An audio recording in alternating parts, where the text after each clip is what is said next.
Você foi em alguma clínica para parar de usar droga?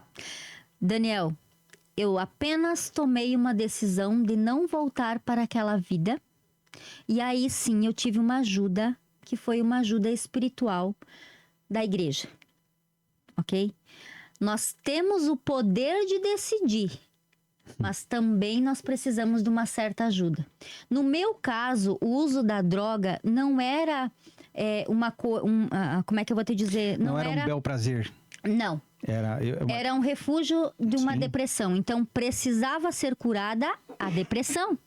Sim. Porque eu buscava na droga o teu remédio saciar aquela dor, daquela perca, daquela tristeza, daquele vazio. E cada uma das pessoas que você encontra que vive na rua tem uma história. Tem algo, tem um ponto-chave que fez com que ela perdesse o chão. Que ela estivesse ali. E aí agora, eu quero dizer pra ti que eu já fiquei sem chão. Mas eu nunca fiquei sem céu. Amém. Você pode estar sem chão nesse momento, mas olha pro céu, porque você pode estar sem chão. Você pode achar que a tua dificuldade, o teu problema não tem solução, mas se você olhar pro céu, o céu tá lá. E ele vai te responder, assim como respondeu pra mim. Então aí eu fui pra igreja com a minha mãe, fui curada da depressão, fui curada emocionalmente, fui curada espiritualmente. E aí, né, eu olhei pro meu esposo que toca percussão. Sério, mano? Na banda da igreja. Olha lá. Olha lá. Tava lá. Uma hora, Aquele varão. o varão estava lá, tocando fazendo batuquinho. Bicho, velho, cheio dos talentos, hein? E aí, 3 meses depois, né, já em mais ou menos março, abril, eu olhei pra ele, porque até então eu não olhava pra ninguém. Eu estava sendo curada nesse tempo. E aí hoje, ligando a história e os pontos, eu passei 9 meses que Deus estava me gerando novamente. Então, 3 meses, os primeiros 3 meses de uma gestação de uma vida nova, tá? Aí eu olhei para ele. Quando eu olhei para ele, eu disse, Deus, é esse que eu quero. Se o Senhor quiser fazer com que o meu sonho de casar se realize, eu quero casar com ele. Claro que daí quando eu fiz essa oração a Deus, quando eu fiz esse pedido a Deus, eu já tinha olhado na mãozinha dele, se não tinha nenhuma aliança, né? Pra ver se o homem não tava comprometido. Uai, porque eu também não direita, queria, eu não queria tirar o sonho de ninguém, eu só queria o meu. Né? Sim. E aí, no meu aniversário, eu lembro que a banda foi convidada para vir lá na casa da minha mãe e tal, né? E aí a gente começou a se olhar, enfim. Só que o meu esposo também tem uma história, Daniel. Já também tem uma história de um relacionamento que não deu certo, tá? E ele também estava num momento de busca novamente pelos sonhos dele. Entendeu? Sim. E aí a gente começou a sair. E aí, nesse tempo também, veio num sonho que eu tinha que lançar a primeira revista evangélica da cidade de Chapecó. E aí que entra o Danielzinho, tá? Um beijo, Daniel. Um beijo, Karina. Meus compadres. E aí, eu comecei a trabalhar, né? De desenvolver. E aí, eu tive o sonho com o nome. E daí, a minha cunhada, na época, né? Casada com o irmão do meu esposo, hoje eles já não estão juntos, mas na época minha cunhada, ela disse assim, eu tenho alguém para diagramar. Por quê? Eu trabalhava na revista Flash VIP, eu sabia como funcionava, eu sabia como vender uma página, meia página e bababá, essas coisas, e eu sabia que tinha que diagramar, e eu sabia que tinha que mandar para uma editora, para uma gráfica. E eu fui. No dia 11 de setembro, olha só, no dia 11 de setembro de 2012... De 2012, eu lancei em Chapecó, na Igreja Assembleia de Deus, a primeira revista evangélica da cidade, com a ajuda do Daniel na diagramação. E aí eu comecei a namorar com meu esposo. Hoje, meu esposo. Na época, eu cheguei pra ele, a gente começou a namorar, Daniel e tal, e eu disse pra ele assim, eu quero namorar contigo, mas eu não quero me casar. Ele disse, eu também não quero me casar. Porque os dois já estavam machucados com relacionamentos anteriores. Cachorro, cravo, mordido de cobra, tem linguiça. Exatamente. E aí aconteceu um fato de que nós tínhamos que casar, tá? eu fiquei grávida novamente. Olha só, Dani, como Deus age. Eu engravidei novamente. Só que Deus, hoje eu vejo que Deus me fez passar pela mesma situação para me curar de quando eu escolhi a gestação do Alisson. E aí ele disse assim, o meu esposo disse assim, não, nós vamos casar. Eu disse, tu tem certeza que tu vai casar comigo porque eu tô grávida? Ele disse, eu tenho certeza. E aí Deus estava me curando nesse momento, porque ele estava me assumindo e assumindo o filho que eu estava carregando. Você entendeu? Sim. Que parece aos olhos humanos algo, nossa, estava na igreja, engravidou.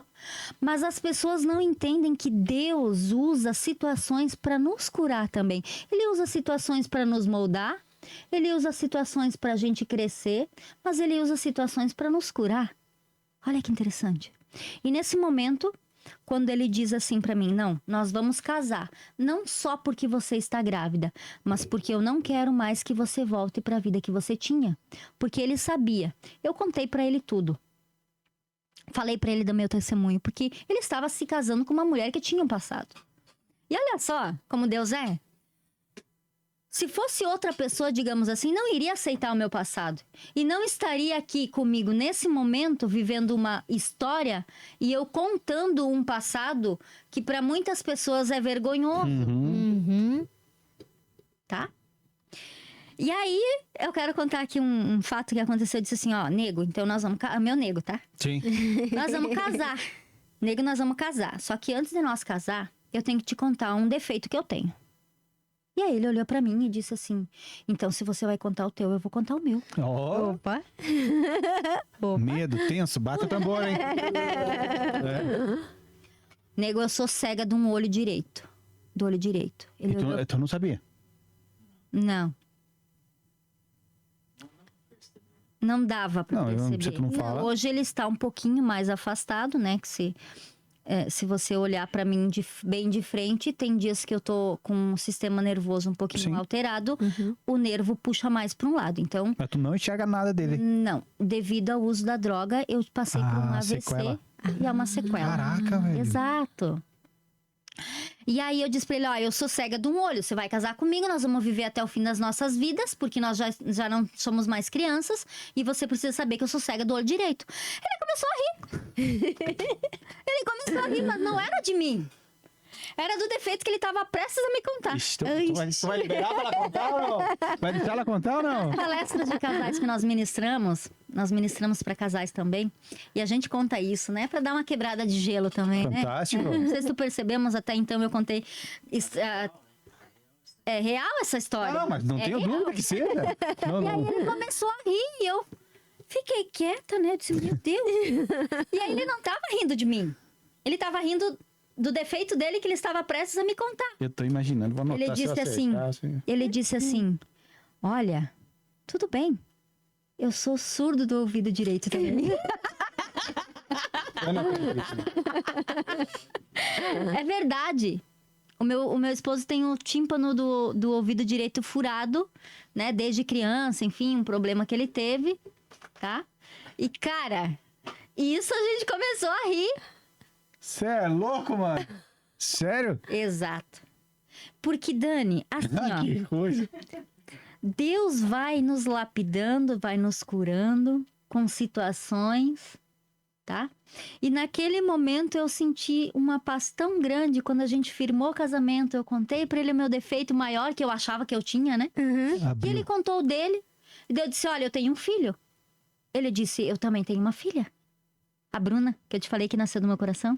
Bruninha! Ah, massa, velho.